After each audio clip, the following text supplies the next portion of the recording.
Hello, guys. Thank you so much for having me to here today. It's a great pleasure to be joining, for me to have the opportunity to join you guys via this platform today. Ordinarily, I would have been in South Africa today for this event because this is something has been we have been preparing for a very long time. It's been a long time coming. The journey has been long, tour, but it has been worth it. So why am I not in South Africa? I think that's a good place to start my presentation from. So the reason I'm not here with you guys today is because I couldn't have access to visa. I couldn't get my visa processed because I stay here in Dubai. So I couldn't get my visa processed in time. Still, I applied for visa and it's still pending.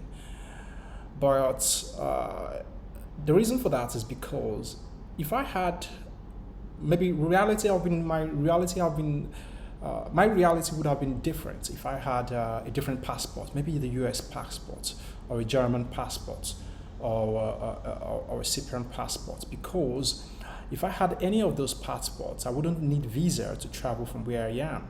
I would just get a ticket and board the plane, and voila, I'll be in South Africa. And the reason is because it's that simple for people with these passports, because they are from a privileged country. Their countries have a say in the world. Their countries have economic importance, economic relevance. So when they request for that from other countries, their request is pretty much granted.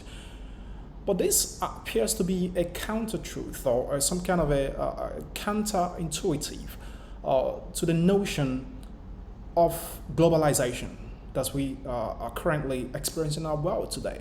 Because it is supposed to be the case that we are in a globalized world, and if you're in a globalized world, it means that you have access to the abundance of resources that technology has enabled us to have today. If I can hop on a private jet and I can get to any part of the world that I want. But the truth is that even though it is the case that we live in a globalized world where technology has created an abundance of material resources and wealth, it is still not the case that everybody has access to those resources.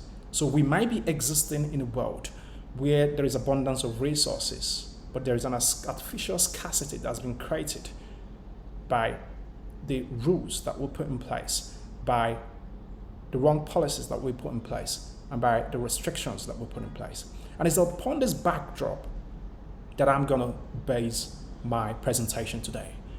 My presentation today, it's on individually propelled growth, which is a theory that I've worked on for a couple of years now. And I've worked on this because of the very problem, the very thing that prevented me from being in South Africa today.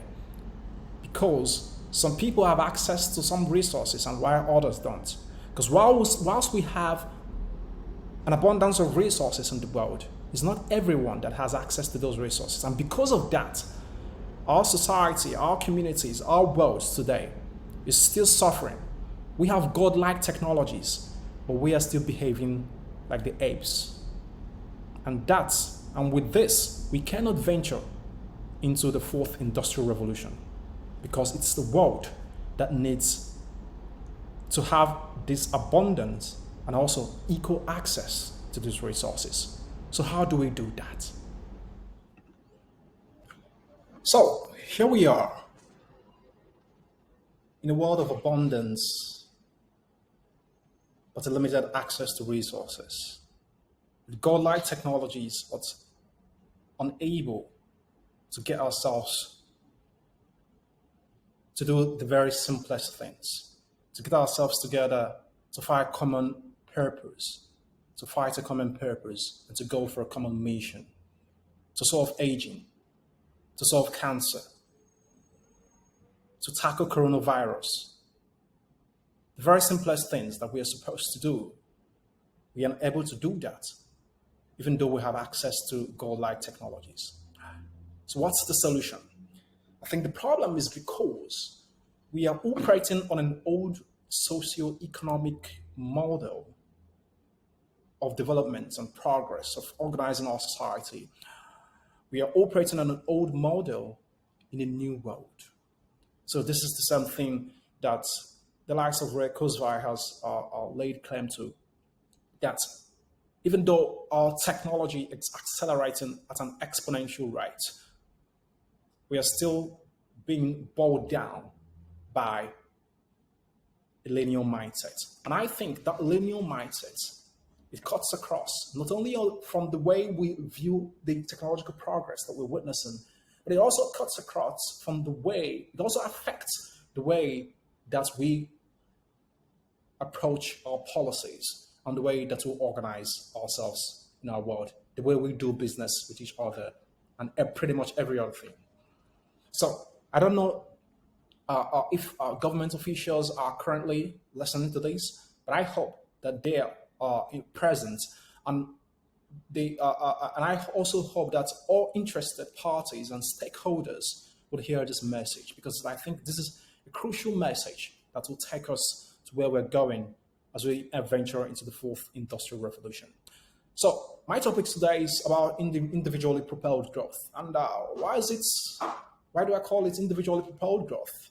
So individually propelled growth is simply a socio-political and economic model for driving real progress in the fourth industrial revolution, because I believe that the old systems that we've got has failed us, and we cannot continue to ride on those models if we are going to meet a world where we'll have a superabundance and artificial general intelligence organizing our world.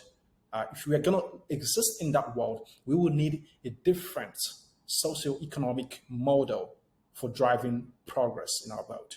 And I believe that individually propelled growth gives us that.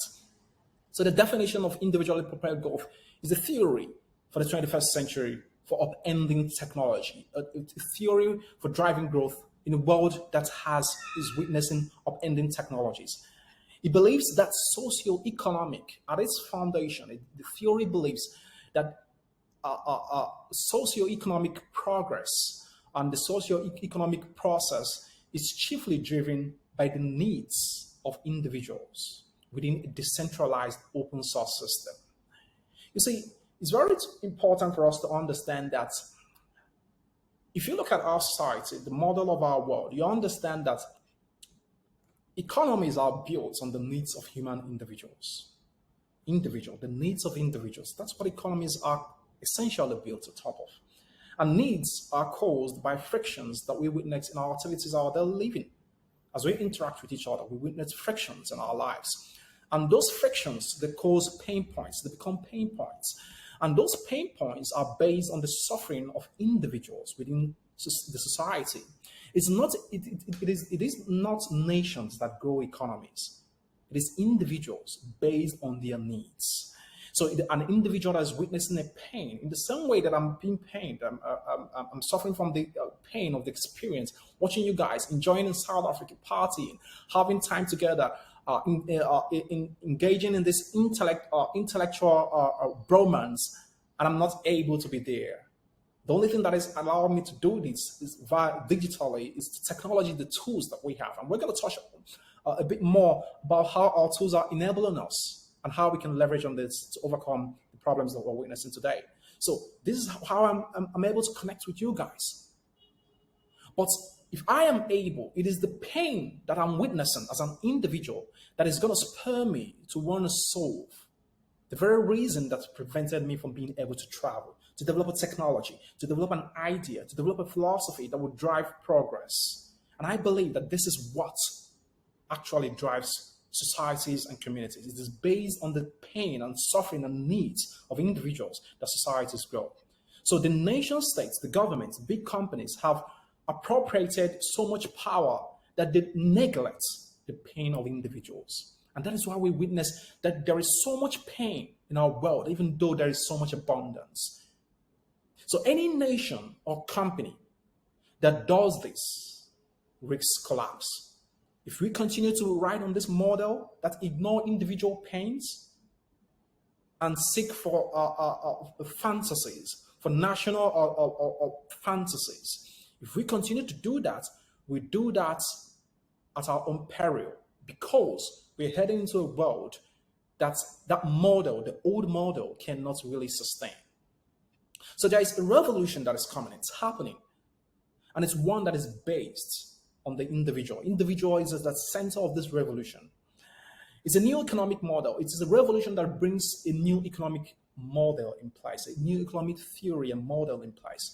It brings a new political theory and model in place. And it also brings a new social contract, a new social contract that will enable us to collaborate with each other in order to go into the new society that technology is actually birthing for us.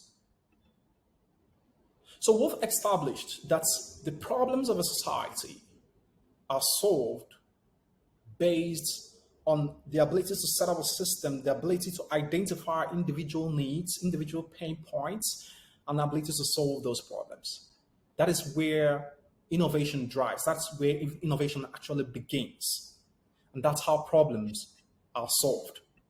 So the question now becomes, where are the pain points? Where do we actually witness this kind of pain points that I'm talking about? We witness this kind of pain points in financial exclusion. If you look at on a global scale, on a global level, the regions that has the highest proportion of developing emerging economies, they are the ones that suffer the most when it comes to financial exclusion. If you look at in the Middle East and Africa, 50% of the population in these countries are financially excluded. You look at all of the statistics, it actually points to that. So how does this problem really surface in the world that we see it today? It surfaces in the world that we see it today when individuals cannot actually process payment. I'm an author, I've written 4 books, and I publish all my works on Amazon. But I cannot receive payment directly from Amazon. Why? Because I have a Nigerian bank. You see, that's the problem. And I cannot process payments. I'm a systems designer, and I work with a lot of people from across the world. But I cannot receive payments from PayPal because I have a Nigerian bank account. So even though I have value that I'm giving to the world, even though I am ready to collaborate with like minds outside, I'm ready to collaborate with you guys to see how we can drive the progress that we want in our world today. But I cannot do that. The systems, we have built technologies. These technologies can allow us to go across borders, to create progress and to create abundance. But within the systems, these decentralized technologies, that's these borderless technologies, we have actually found a way to create borders within them. And it's not the fact that these technologies are limited. It's not the fact. The real problem is that our minds are limited. And so we see this in financial exclusion. We see it manifesting in travel restrictions. We see it in our ineffective education system, where you use an old model and you create a curriculum and you want to use that curriculum and adapt it to the whole individuals in the classroom. It's not possible, right? You see this in lack of access to Medicare in many parts of the world. We have technologies that can actually scale and drive the progress of achieving longevity for humanity and all of that. But why have we not been able to reach out the critical mass? Because of the laws and restrictions we put in place that prevents us from doing that. Privacy issues, lack of access to capitals for entrepreneurs. You see, brilliant and extraordinary entrepreneurs that are in South Africa, that are in Nigeria, that are in different parts of Africa. And we're here today talking about Gen4IR, the 4th industrial revolution, and what it has to bring for youths in Africa. But most of these youths cannot access capital because from where they're from. Because the system, even though there is abundance, they cannot access this thing. So we cannot drive progress, the real progress we need, if we are going to continue with this restricted model of development. You see, the whole innovation cannot come from Silicon Valley, neither can it come from China. The problems that we witness in our world today, they are global problems. They are not just national problems. And if you're going to solve these problems, we're going to need a global approach in order to be able to solve them. So why are we restricting ourselves within the borders of different countries? Why are we shutting ourselves within our borders where our technology has given us the access to be able to harness the full wealth of human potential and bring it to the world? Why are we restricting ourselves with all of this? It is because of the old model that we're riding on. So we see it. How do we solve all of these problems? So the reason I'm here today is to propose a new model that is going to take us to the fourth industrial revolution so that we can ride the wave of the fourth industrial revolution successfully. And I see my presentation as some kind of a background to the model, as a background to every other thing, many other things that other speakers are going to talk about today. Because you're going to hear speakers who are going to talk about blockchain technology. You're going to hear speakers who talk about vertical farming, different kinds of cybersecurity, a lot of things. People are going to come and they are going to tell us the inspiring and innovative technologies that we have, how to conquer aging and all of that, and disease, and live forever, all of these things. We're going to hear speakers who are going to paint this fascinating and extraordinary picture for us. And we can achieve all of these things. But the problem is that if we have these tools and technologies and techniques, but we don't have the right system, the right framework to drive them, we are still going to exist in that wonderland that the likes of Aldous Huxley and the likes of even Socrates in the past have envisioned that humanity will reach without getting there. So, and I believe that this new model that will take us to this place is this model that I call the individually propelled growth, which is based on a new social contract that cuts across all sectors. The principle of the individually propelled growth is based on personal initiative. Very simple factor. Personal initiative driven by the needs and sufferings of individuals. And the thinking framework that we use in solving problems in an individually propelled growth economy is systems thinking. Because every problem needs a unique framework for you to tackle it. You're not going to use the same state of mind that created an old problem to solve it. You're going to need a different one. And you need a systems thinking to approach a systems problem. Every problem that IPG seeks to solve actually rests on these core fundamental things. So first of all, let's understand what systems thinking is. Systems thinking is a very important skill that we need to be able to solve problems in a very complex and rapidly upending world that we exist in today. It is the unique ability to be able to see the relationship between the variables within a system and how to come together to create a common purpose or solution or function from those variables, from the interaction of those variables. So let's look at the variables that we have today. In the old model that we're practicing, we have the old model. And this old model is made up of, as you can see on your screen, you have at the red top, at the top of the model is the government or public institutions, the government. And then below it, the government passes down the baton to companies. And it also interacts with institutions of the government, apparatus of the government. So you see the institutions of the government there.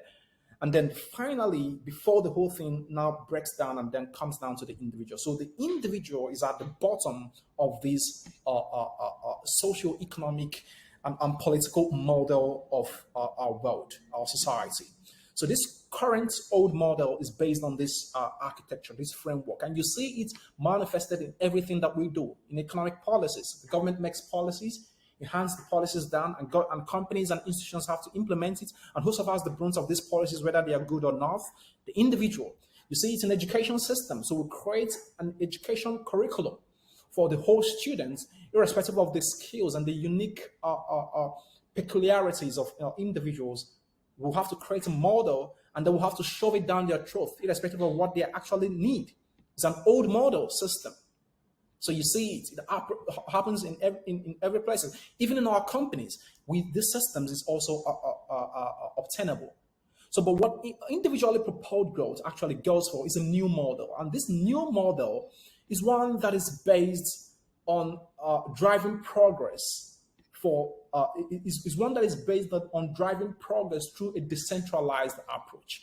A decentralized approach that is also open focused, that is also open sourced. So the model that the IPG, individually propelled growth, actually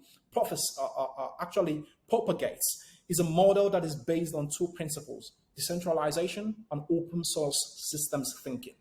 So decentralization is about a system that functions based on collaboration. An open source is a system that generates intelligence through the aggregation of data from all functional variables within the system. So it uses what many call an open source intelligence. That's the collection of analysis of data gathered from different sources in order to produce an actionable intelligence that is actually practical. And we see that most of our technologies today actually have these models. Some of our companies today actually operate on this model. So you see the likes of Wikipedia. Wikipedia is to many is at least a place where you can get some level of verifiable information, and it's open sourced. The network is open sourced. So you see the likes of the largest internet server in the world. You see WordPress, it's open source. That's to tell you that this open source system is very important and it's very critical to anything that they're doing. And quickly, let me walk you through some of the advantages of having an open source network.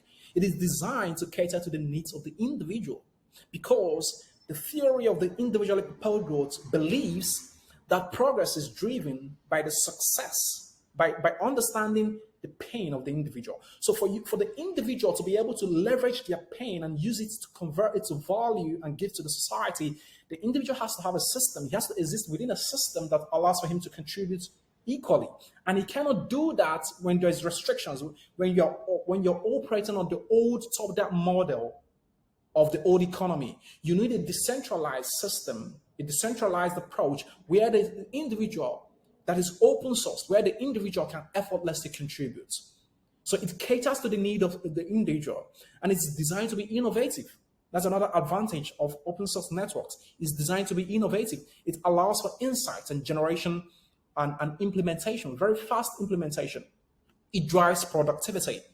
It drives productivity because systems work on actual problems that represent people's needs. So because when the system is designed for the individual to have the freedom to contribute equally, then he can actually foster for the fast iteration and solving of problems very quickly. And it's very scalable, very scalable. You look at, as I'm going to point out, some of the technologies that we have today that have the system of decentralized and open source, you see how rapidly they become very successful because it's very scalable. You look at the likes of GoFundMe. When you're funding a project using GoFundMe or let's say a Kickstarter, you look at it's very fast because you achieve two things. You get funding and you also get publicity. That's to tell you how fast and scalable the systems are. And it provides sufficient access to resources because everyone is contributing to the system and is using the resources and contributing very equally to drive progress. So these are some of the advantages of a decentralized and open source system. So, but let's look at the new models that are the IPG model is actually proposing using these open source and decentralized philosophy. So IPG is borrowing these two philosophies and is deploying it in three critical areas that I believe are the most important and when it comes to forming the fabric of human society and driving progress. And the first is our education model. So we need an education model that actually drives personal initiative. And that kind of education model is one that we also preach at TAS. No, a futuristic based model of education that is personalized to the individual, that actually caters to the need of the individual. And so the individual has a system where he can actually leverage and grow his capabilities. That's the model, an open source, individually propelled growth model that actually drives personal initiative within the individual so that the individual can learn how to develop insights and solve their problems based on their personal pains. The second place where we think this model should be applied, this principle should be applied, is in the economic model that we practice today.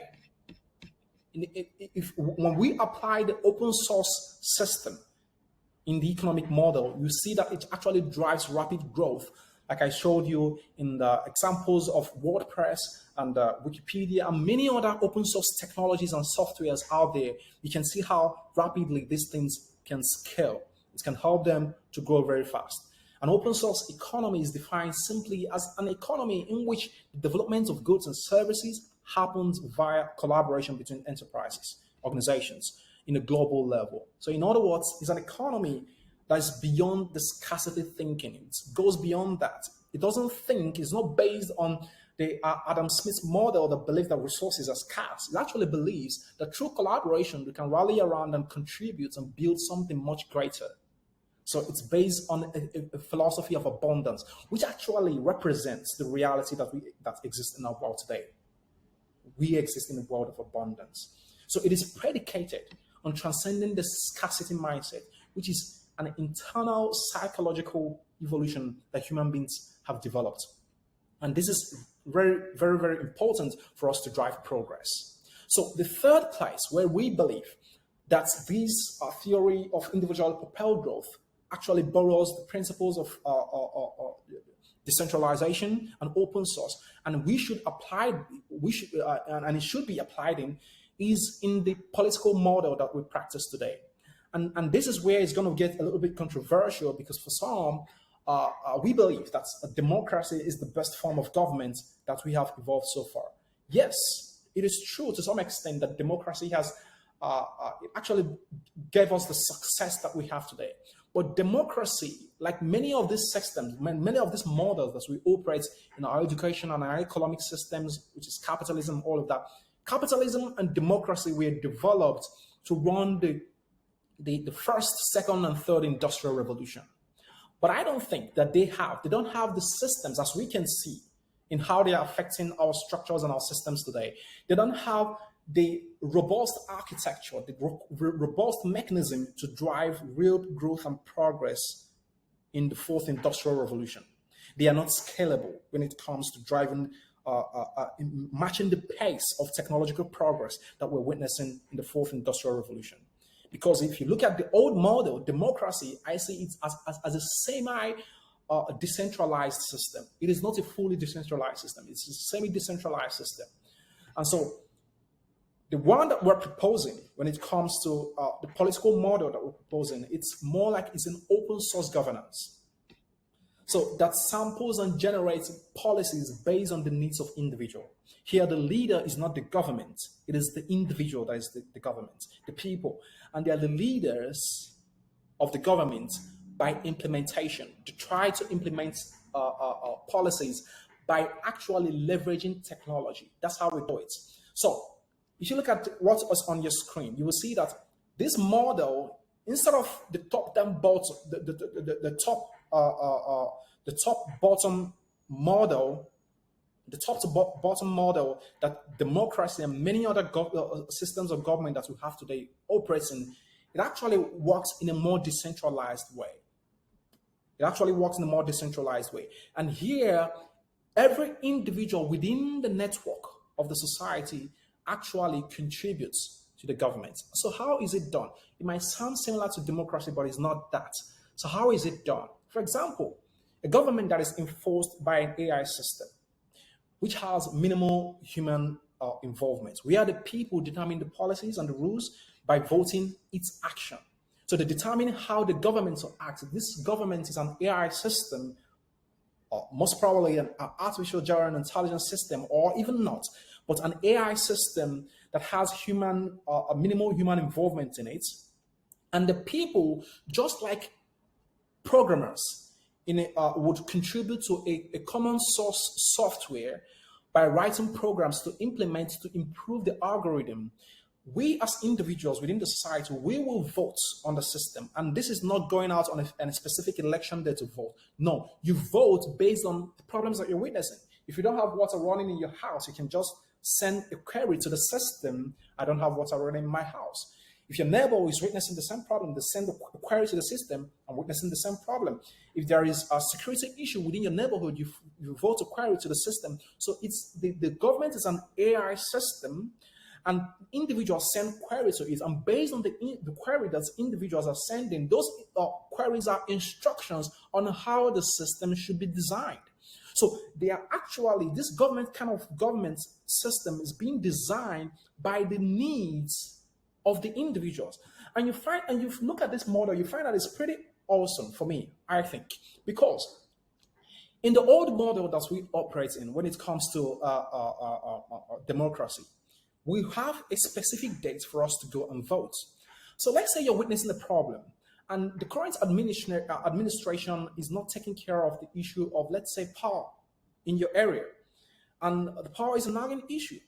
But on a particular day, you witness the power shutdown that actually made you feel so much pain, but you had no person to report to. And even when you report it to authorities, your issue was not addressed immediately. So what happens is that you let that die down and you wait for the election day for you so that you can vote against the government. But something happens. Over time, your memories update. And on the day of the election, you're not going to feel the same way that you feel on the day you feel the pain. And for you to be able to solve a problem, you need the same emotional amount of energy that caused the pain to be able to direct it to the problem, to be able to effectively solve it. So if you are able to vote on the day you witnessed the pain, that you didn't have power or source, and every person had the ability to vote based on what they are witnessing at the individual moment, you find out that the system will become more efficient and productive in solving these problems. So I think this is the best model of government. So it's more like we are all programmers, and we are constantly working on the open source architecture, and then we're taking care of the system. And this is the best way I think we can use to solve the problem of the governance that we have today. So like I said, when I started, we have the technology to solve the majority of the problems that we have in our world today. But what we don't have is the mindset to execute them. That's the real problem. So for example, what are the technologies and tools that we have that we can use to implement some of these things I've rolled out? The most important and powerful of all of them is blockchain. The technologies exist. Blockchain is a purely decentralized system. So imagine if you had to vote and you had to vote through a blockchain system and send it to the algorithm to improve itself. It's very perfect. It solves the problem of smart contracts and of agreements with people, payments, global payments. Why should I still be struggling with having to receive money from Amazon, from PayPal, and all of this place, from receiving money from different parts of the world where we have Bitcoin and we have even stable coins like USDT? Why should I be struggling with all of those things? The reason is because we have systems that actually frustrate the technologies that we have. The mindset creates an inefficient system that actually frustrates the technologies and tools that we have. So for many, they think that the problem of technology today is that our technologies are not yet mature to solve our problems, the kind of problems that we have today. But that's not true. A good example, some people say that the problem of blockchain is a technical problem, but I don't believe. The problem that blockchain is witnessing today, the reason it has not scaled to the level it's supposed to get to, is not a technical problem, it's an ideological problem. Because you look at all the systems of blockchain, for you to use Bitcoin successfully, for money to become operative within any system, what it needs is trust. And for trust to be established is a mindset problem. We have to put systems in place in order to be able to drive trust. So whereby you have an economic model, a political model, an educational model that operates on the old system, it cannot foster the generation of the sufficient trust that we need in order to take our technologies to the next level. If many people don't believe that we can conquer aging, we will not be able to conquer aging. If we don't believe, if you don't change our mindsets to come to believe that aging is a disease instead of a deterministic end of humanity, That aging process, that human beings must pass through the aging process. If we don't change our mindset, I love the work that the likes of Aubrey de Grey and many other people in the life extension industry are doing in trying to do that mindset, because I think that's the most difficult problem. The most difficult problem in solving aging and many of the technological issues we have is not the technology itself. If you ask Aubrey de Grey, he will tell you that the most difficult problem has to do with mindset. So that's where the problem begins. So the reason why technology has not scaled to the level it is required, the reason why blockchain has not scaled to the level it's required is not because of the technology itself, because of the mindset. Because the tools we have today, some people say that Bitcoin, because of the hash program of Ethereum or the gas fees and all of those stuff, that some of these technologies cannot scale. But we have new systems today, like some of the systems that Emmanuel from Scantrace is going to be introduced. We'll talk about the Scantrace blockchain and many other blockchains are available that actually allow for scalability. But simply people don't trust these things. So that's where the problem is. That's where the problem is. So how do we now drive the solution that we need? What are the solutions that we need? We need solutions on all fronts. But especially, we need solutions especially at the places that pay us the most. We need a global payment system that will allow for free trade. Because if you have a global payment system that can allow for effortless moving of funds in less time, in the fraction of time that we use to operate or the transactions we do today, you can get much done. You can pay for flight tickets. You can transact businesses. You can get many things done. You can save lives. And that is what Bitcoin and the other cryptocurrencies are bringing to us. We have these systems in place. We only need to implement them very easily. We need to have a system that allows for people to travel effortlessly from all parts of the world. So that if you are existing in a country, in an environment that does not support the kind of mindset and the kind of ideas that you're generating, you can easily migrate to another country where you can have shared minds, like we all are here today, sharing from this wealth pool of knowledge, of common interest that we believe in. Look at all these people that we've always looked to meet for ages. We've only been seeing you guys online. But today, you're all here. And today, we are all sharing the same problems. And we're going to be engaging in amazing projects and driving progress in Africa and beyond. This is the power of technology and the power of borderless mindset. And that is what the individually propelled growth actually preaches for. A kind of a borderless mindset that is decentralized and open source in at its core, not to drive the progress that we need.